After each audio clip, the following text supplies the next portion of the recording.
Hello, gongke anjom kana? Nona itu kata kan tin karena tu muskil lo. Nona mana kan? Acha thoda तीन gan da Madan Murmu Mysore Bakul Jharkhand सदकार Pargana परमोडल महासचिव सेंगेल मजी परगना मंडबा आदो नॉय ni to abu hari la pelatare pradikari ku bina ku unku te em lagi memorandum gongke dai tem karbon aku kami hora do ale bakuri jil 7 तारीख पर तो जिला दले हम किदा डीसी एसपीआर एसडीयू अदो 8 तारीख बेपार हम मजिए छपाईना और तेहिं दो बाकुड़ जिले मैसूर और कर विश्व आदिवासी दिवस हो जहाँ तक ले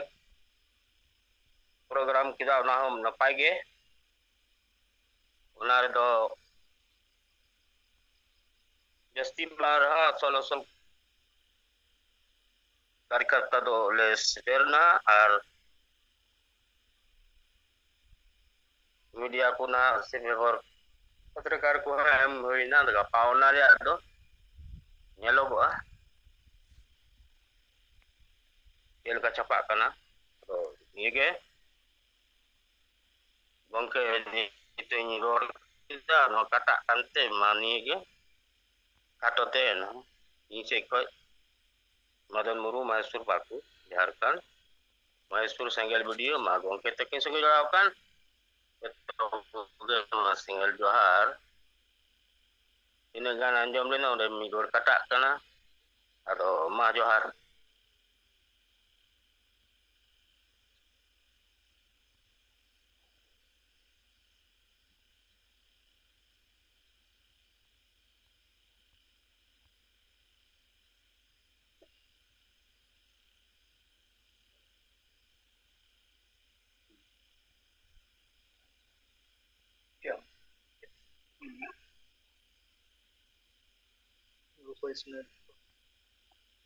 Ma johar ge manda jon oi bengal har mano sai par madam salak te yai ponot ren sanam singat ko singar johar ajo tehin do 9 August বিশ্ব আদিবাসী দিবস international day of the world indigenous people noa katha আন্তর্জাতিক বিশ্ব আদিবাসী দিবস 1994 साल पर नॉय लगातार दिसंबर विश्व आदिवासी मानव कना ओना लेखाते अबो सिंगल अभियान से कोई जतो नॉय बंगाल पनत रे प्राय जतो ब्लॉक स्तर रे नॉय कार्यक्रम रेडी माध्यम ते नेलो कना नेलेना और अडी बेस माने नॉय जे सुधर कमी ना कथा एकमात्र सिंगल अभियान गई कराव दाड़ी का रैली मिছিল तलाते नॉय अबो आदिवासी समाज रे संविधान गणतंत्र कथा नोआ कथा भाई कना ओना कथा मिছিল तलाते रोड सारीना साउते समाज सुधर अबो तला रे जहां तिने बड़िया कोमना ओना दो बगी कते अब जहाँ 3 पॉइंट बन कराव का अपना को लेना अरे बेस रेडी मिचिंग करे नेलो कना फेसबुक करे और अली व्यक्तिगत रूप से स्कूल रे 52 टीचर को थे कना नको टीचर तला रे अली लाली शेयर केदा जे मेंदे 9 अगस्त कना तेहिं दो विश्व आदिवासी दिवस कना ओना रे मैडम को थे कना 10-12 टी और जहाँ तीन महाशय को कहने जास्ती उनको को नवा दिसुदिस मा पाजे नवा तिंगा आले आज आदिवासी दिवस कना ओना मेन कते कुछ गान कथा को लई सडीना যে আলে তো নয় 1994 নয় বিশ্ব আদিবাসী দিবস পালন করা তো আলে মালদা জেলা রহম जहां तीन आदिवासी मेना पा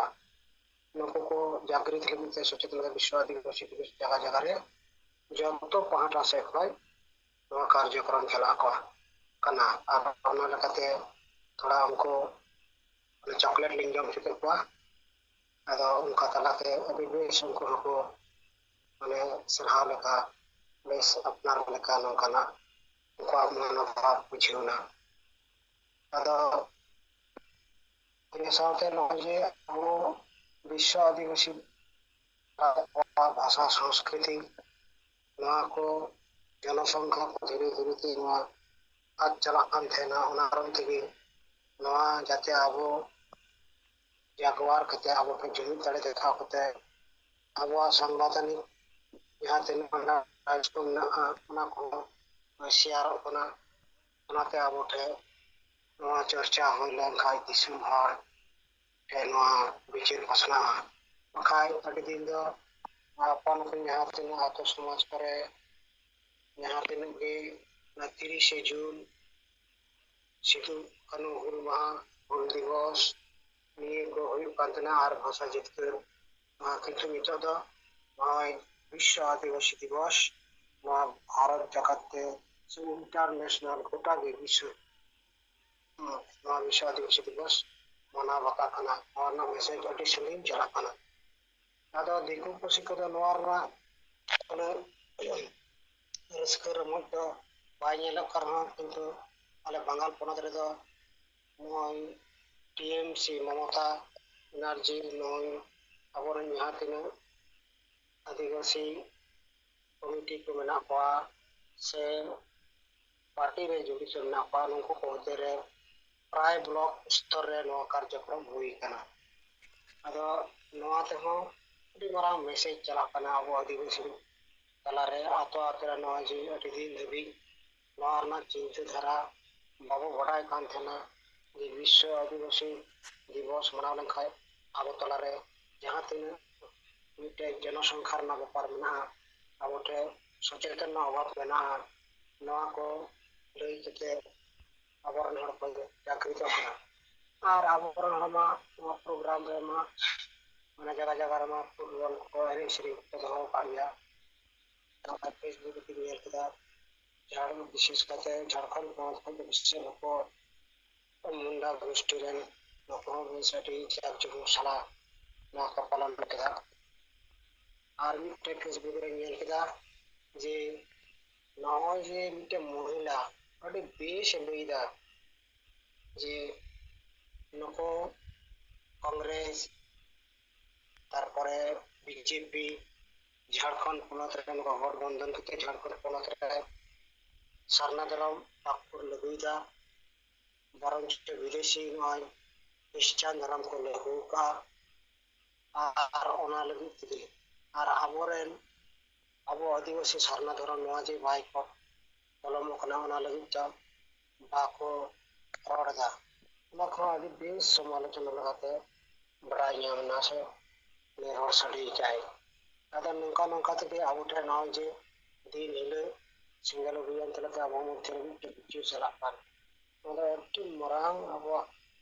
लटू हे कना घोंकया लटू कना गनके ते मेनका बे दुनी बेगर नवा को बाय ᱧᱟᱢᱚᱜ अदा चलो नय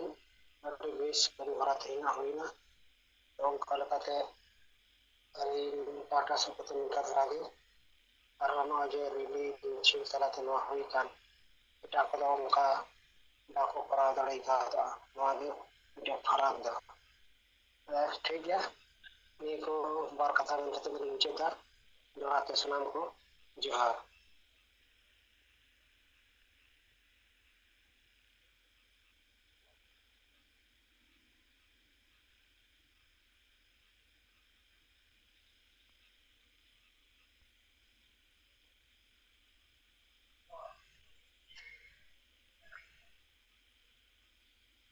हड़ी मुर्मू गमके तकिन उत्तर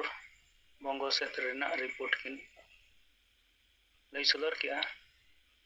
मासे उनका गे आरहों ᱡᱟᱦᱟᱸᱭ ᱠᱚᱴᱷᱮᱱ ᱛᱮᱦᱮᱧᱟᱜ ᱠᱚᱨᱢᱚᱥᱩᱪᱤ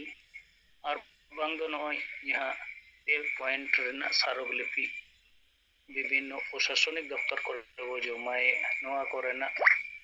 ᱟᱨ ᱵᱟᱝᱠᱷᱟᱱ ᱥᱳᱥᱟᱞ ᱢᱤᱰᱤᱭᱟ ᱠᱚᱨᱮ ᱦᱚᱸ ᱚᱱᱠᱟᱱᱟᱜ ᱡᱟᱦᱟᱱᱟᱜ ᱜᱷᱚᱴᱚᱱᱟ ᱠᱚᱨᱮᱱᱟᱜ ᱠᱟᱛᱷᱟ ᱡᱟᱱᱠᱟᱨᱤ ᱢᱮᱱᱟᱜ ᱠᱷᱟᱱ ᱚᱱᱟ ᱵᱚ ᱨᱚᱲ ᱥᱚᱫᱚᱨ ᱞᱮᱠᱷᱟᱱ ᱥᱟᱱᱟᱢ ᱠᱚᱛᱮ ᱵᱚ ᱟᱸᱡᱚᱢ ᱥᱟᱸᱜᱮ ᱫᱟᱲᱮᱭᱟᱜᱼᱟ।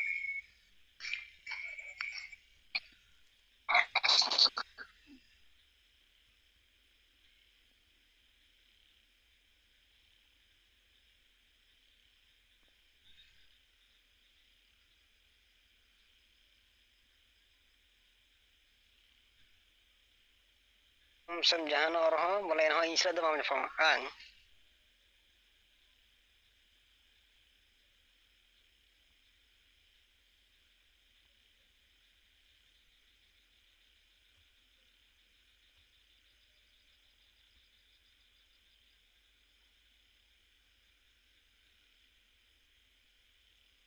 এবার ইন্টারেস্ট আমি 2.5 লাখ টাকা পাইছি।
दिन हो ताहे कना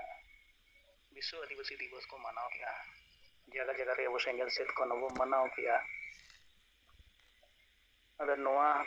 को का एरिया करे वो होई किया ओना रना क्रिया प्रतिक्रिया को आर बांखान नोय गंके तकिना आदेश ते पारोमेन सोमवार खन 2 पॉइंट रिया जहां सारोगलिपि माझी पारगना स्वशासन व्यवस्था चितान रे प्रशासनिक हस्तक्षेप हुयुगो मेंदो न माझी पारगना स्वशासन व्यवस्था चितान रे संविधान और गणतंत्र लागू रेना जहां मेना तो नोआ चितान रे अब विभिन्न प्रशासनिक दफ्तर करे जहां चिट्ठी को वो जमाएगा और बांखान जहां माझी को पारगना को वो हटिंग को उनको को क्रिया प्रतिक्रिया को चितान रे अब वो नोडे वो रिपोर्ट न्यू लेखान दो सनाम को वो आंजम सांगेया और नोआ कर्मसूची दो नोआ अगस्त 2025 सुमंग दुआ लगती जनी खान दो सितंबर 2025 रे वो कमिया ताकि नोआ दो जन जन तक सेटेर मा और नोआ मारांग रे जेमन हांडी बसाया समाज बोलाया बांखान माझी बो बदल को आतो बो पंचवा नोआ रिया जहां पर्ची हटिंग कमी हरा बो एहोब लेदा और ओना तायम समाज रेन होर एतोहब रे दो नोआ रेना को विरोध बारा ले रे हो नीता समाज जनी दो अडिगान इलाका रे नेलोगो कना नोआ ᱦᱟᱺᱰᱤ ᱵᱚᱱᱫᱚ ᱨᱮᱭᱟᱜ ᱵᱟᱝᱠᱷᱟन ᱦᱟᱺᱰᱤ ᱠᱚᱢ ᱨᱮᱭᱟᱜ ᱵᱤᱪᱟᱹᱨ ᱫᱷᱟᱨᱟ ᱟᱯᱱᱟᱨ ᱛᱮ ᱟᱨ ᱵᱟᱝᱠᱷᱟन ᱯᱨᱚᱪᱟᱨ ᱛᱮ ᱦᱩᱭ ᱟᱠᱚ ᱠᱟᱱᱟ ᱟᱨ ᱦᱩᱜᱽᱞᱤ ᱡᱚᱨᱮᱱ ᱟᱹᱰᱤᱜᱟᱱ ᱟᱛᱳ ᱠᱚᱨᱮ ᱥᱮᱸᱜᱮᱞ ᱥᱟᱶ ᱥᱟᱹᱜᱟᱹᱭ ᱵᱟᱹᱱᱩᱜ ᱨᱮᱦᱚᱸ ᱟᱯᱟᱱ ᱟᱹᱯᱤᱱ ᱛᱮᱜᱮ ᱱᱩᱠᱩ ᱵᱮᱨᱮᱞ ᱫᱟᱜ ᱛᱮ ᱪᱷᱩᱸᱛ ᱪᱷᱟᱹᱴᱭᱟᱹᱨ ᱠᱟᱹᱢᱤ ᱦᱚᱨᱟ ᱵᱟᱯᱞᱟ ᱠᱟᱹᱢᱤ ᱦᱚᱨᱟ ᱵᱷᱟᱸᱰᱟᱱ ᱠᱟᱹᱢᱤ ᱦᱚᱨᱟ ᱟᱨ ᱱᱚᱣᱟ ᱵᱟᱦᱟ ᱠᱟᱨᱟᱢ ᱢᱟᱜ ᱢᱚᱬᱮ ᱠᱚᱨᱮᱱᱟᱜ ᱠᱟᱹᱢᱤ ᱦᱚᱨᱟ ᱠᱚ ᱯᱟᱨᱚᱢᱮᱜᱼᱟ ᱟᱫᱚ ᱱᱚᱜᱼᱚᱭ ᱡᱮ ᱟᱵᱚᱣᱟᱜ ᱥᱮᱸᱜᱮᱞ ᱥᱮᱫ ᱠᱷᱚᱱ ᱞᱟᱜᱟᱛᱟᱨ ᱯᱨᱚᱪᱟᱨ ᱯᱨᱚᱥᱟᱨ ᱟᱨ ᱱᱚᱜᱼᱚᱭ ᱡᱮ ᱟᱹᱰᱤᱜᱟᱱ ᱦᱚᱲ ᱚᱱᱟ ᱪᱮᱛᱟᱱ ᱠᱚᱠᱚ ᱵᱤᱨᱳᱫ ᱵᱟᱲᱟ ᱠᱮᱫ ᱠᱷᱟᱱ ᱟᱹᱰᱤᱜᱟᱱ ᱦᱚᱲ ᱵᱤᱪᱟᱹᱨ ᱛᱮᱠᱚ ᱵᱟᱫᱽᱫᱷᱚᱭᱮᱱᱟ ᱡᱟᱦᱟᱸ ᱵᱤᱪᱟᱹᱨ ᱠᱟᱛᱷᱟ ᱨᱚᱲᱚᱜ ᱠᱟᱱᱟ ᱦᱟᱺᱰᱤ ᱵᱚ ᱥᱟᱦᱟᱭᱟ ᱥᱚᱢᱟᱡᱽ ᱵᱚ ᱞᱟᱦᱟᱭᱟ ᱵᱟᱝᱠᱷᱟᱱ ᱢᱟᱹᱡᱷᱤ ᱵᱚ ᱵᱚᱫᱚᱞ ᱠᱚᱣᱟ ᱟᱛᱳ ᱵᱚ ᱵᱟᱧᱪᱟᱣᱟ ᱱᱚᱣᱟ ᱛᱤᱱᱟᱹᱜ ᱡᱚᱛᱷᱟᱛ ᱠᱟᱱᱟ ᱟᱨ ᱱᱚᱣᱟ ᱱᱤᱛ ᱫᱚ ᱵᱤᱪᱟᱹᱨ ᱵᱤᱥᱞᱮᱥᱚᱱ ᱪᱟᱞᱟᱜ ᱠᱟᱱ ᱠᱟᱨᱚᱱ ᱛᱮᱜᱮ ᱥᱚᱢᱟᱡᱽ ᱨᱮ ᱚᱱᱟ ᱨᱮᱱᱟᱜ ᱚᱵᱷᱟᱵ ᱧᱮᱞᱚᱜᱚᱜ ᱠᱟᱱᱟ ᱟᱫᱚ ᱛᱷᱤᱨ ᱵᱟᱝ ᱛᱟᱦᱮᱸ ᱠᱟᱛᱮ ᱢᱟ ᱟᱯᱟᱱ ᱟᱹᱯᱤᱱ ᱮᱞᱟᱠᱟ ᱠᱚᱨᱮ ᱛᱮᱦᱮᱧ ᱟᱵᱚ ᱡᱟᱦᱟᱸ ᱵᱚ ᱠᱚᱨᱢᱚᱥᱩᱪᱤ ᱵᱚ ᱦᱩᱭ ᱥᱟᱹᱛ ᱠᱮᱫ ᱠᱷᱟᱱ ᱚᱱᱟ ᱨᱮᱱᱟᱜ ᱪᱮᱛᱟᱱ ᱨᱮᱦᱚᱸ ᱵᱚ ᱨᱚᱲ ᱨᱟᱠᱟᱵ ᱫᱟᱲᱮᱭᱟᱜᱼᱟ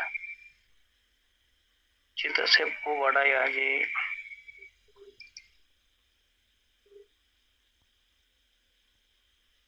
1994 साल रे संयुक्त राष्ट्र 9 अगस्त विश्व आदिवासी दिवस अनुपालन लेदा चेदा से 9 अगस्त 1982 रे जिनेवा रे सर्वप्रथम यूएनए आदिवासी को मानवाधिकार विषय चितान रे आलोचना लेदा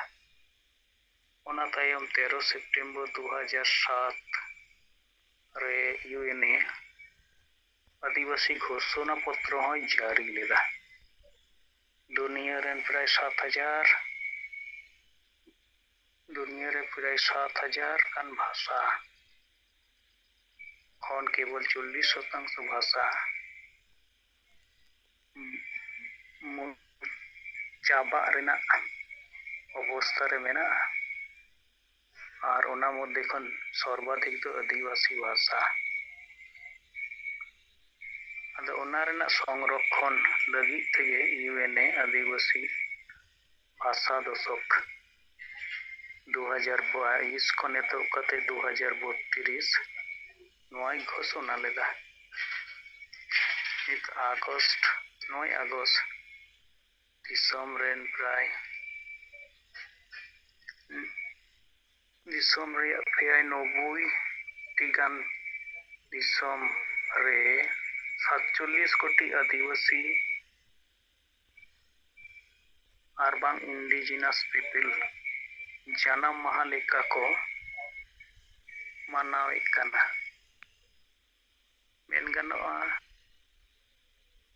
कना को एंतो किछु को कना अले को इयरिया यदि गुजुग ते हम पुनर्जन्म होयुगो अद नोआ लेख दो अब दिसम गम 2023 साल रा 9 अगस्त हिलो हिंदी तेकिन ऑल लेदा अद ओना रेया के जहां तीन अलिने बुझेव दारे कादा ओना नि रोड रखावया और जहां को तो जदि बेस धारा बो ओना बो पढ़ाव ᱧᱚᱜ का खान ओना बो रोड रखाव लेखान एंडे खान तो आदिवासी चितान रे आर हो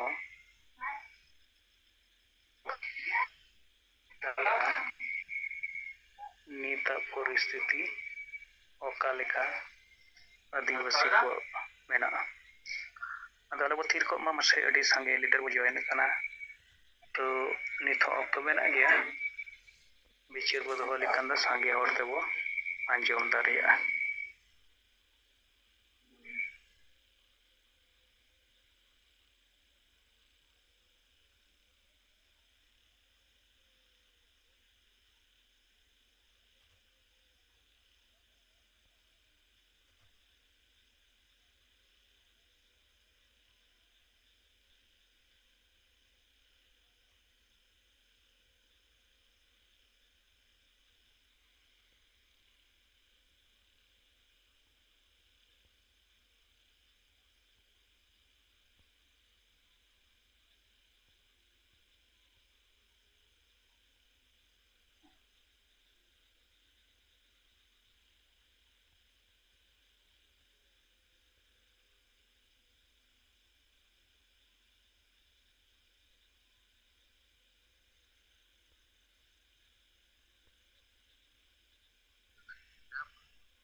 ᱥᱟᱱᱟᱢ ᱠᱚ ᱡᱚᱦᱟᱨ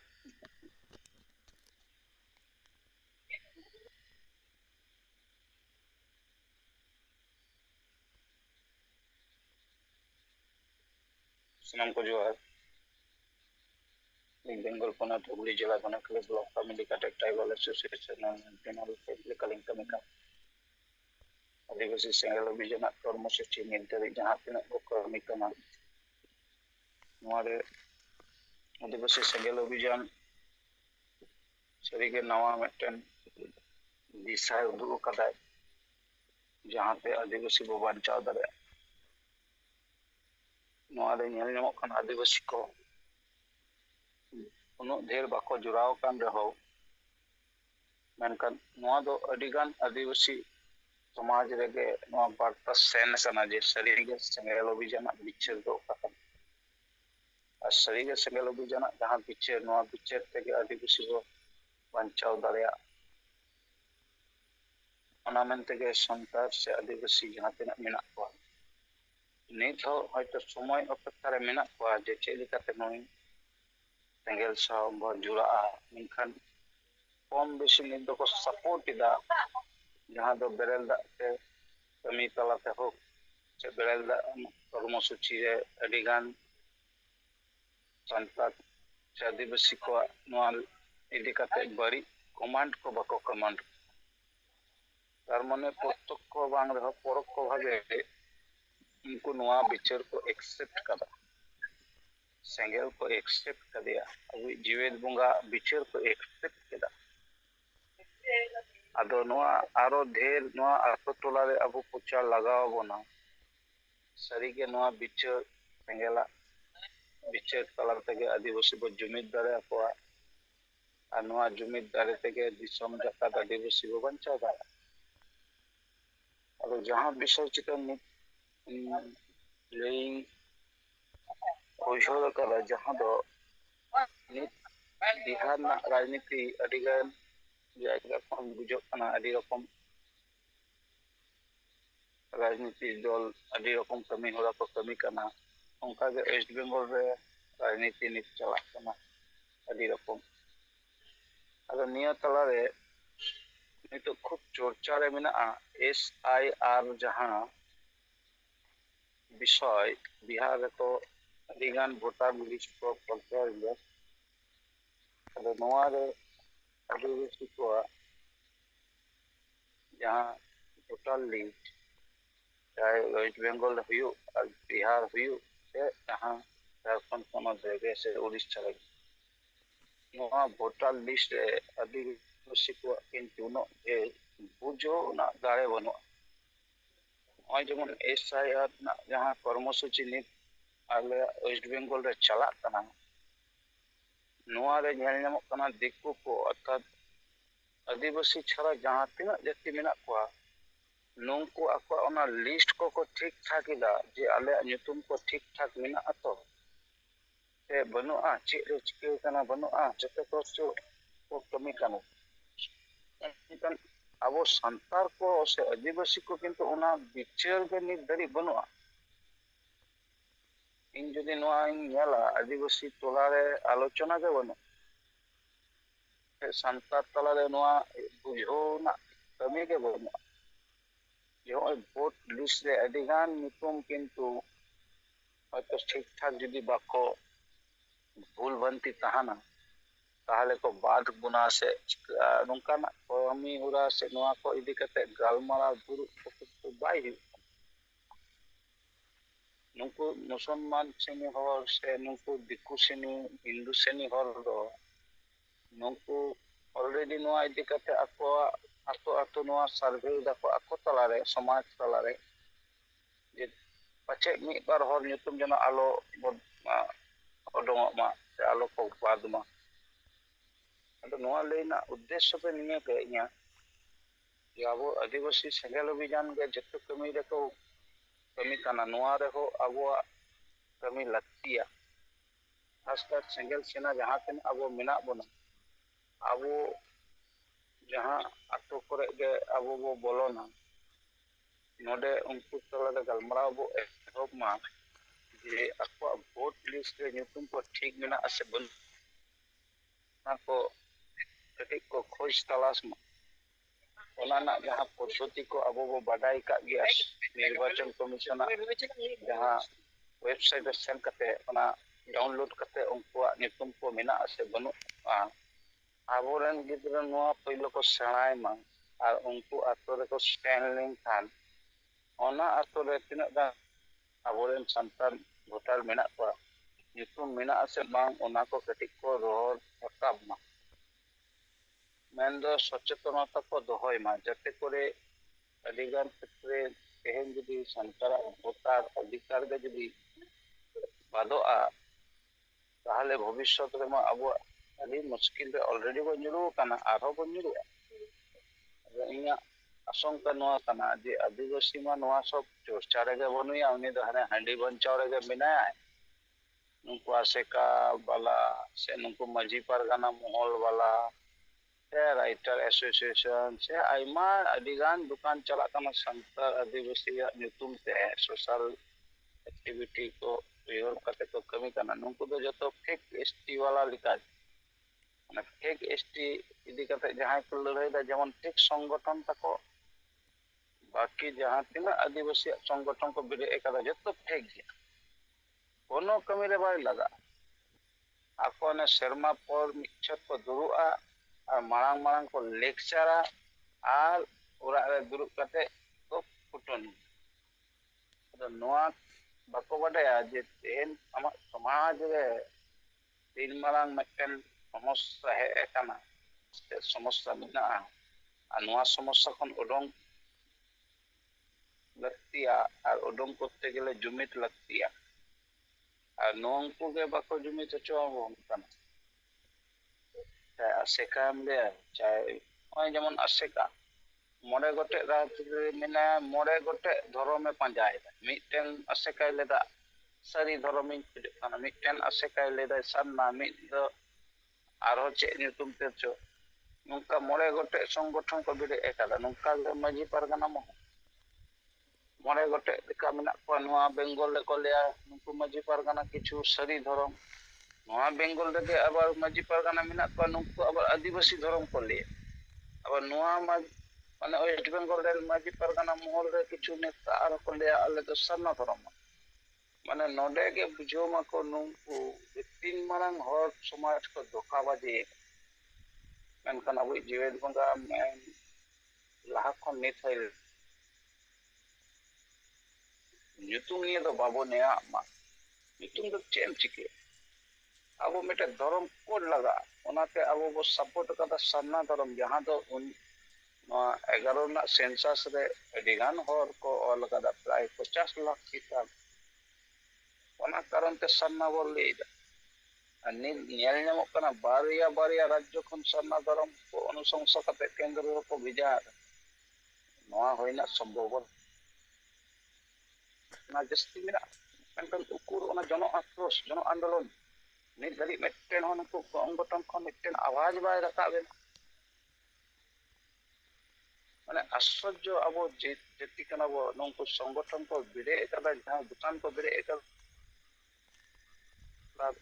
लाजात पे पिया संतर में ऐसे वो गए चबा कना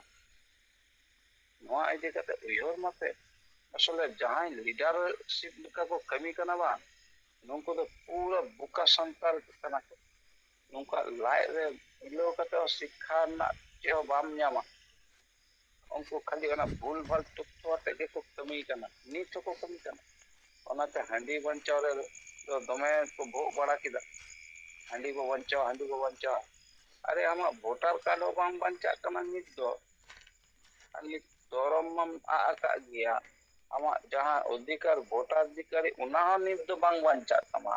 और आम मारंग लेक्चर आरंभ अदो नोआ मामला रे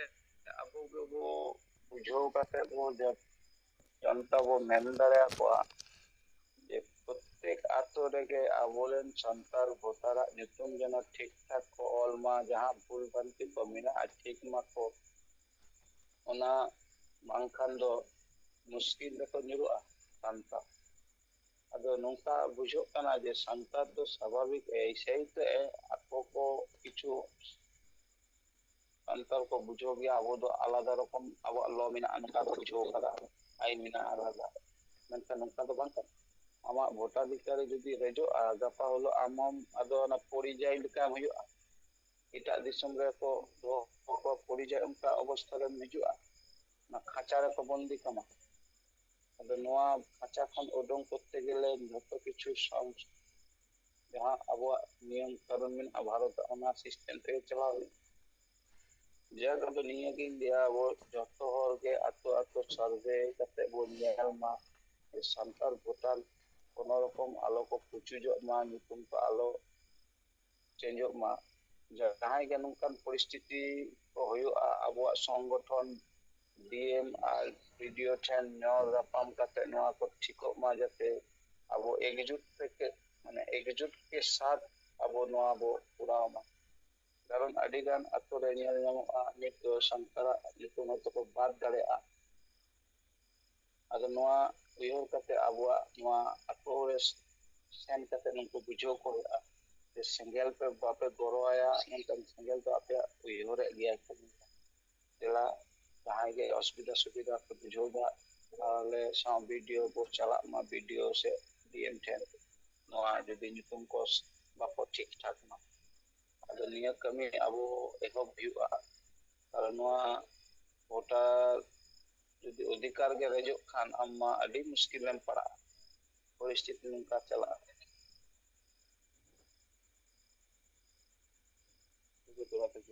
ᱱᱚᱰᱮ ᱜᱮ ᱤᱧᱟᱹᱜ ᱠᱟᱛᱷᱟᱧ ᱢᱩᱪᱟᱹᱫ ᱠᱮᱫᱟ।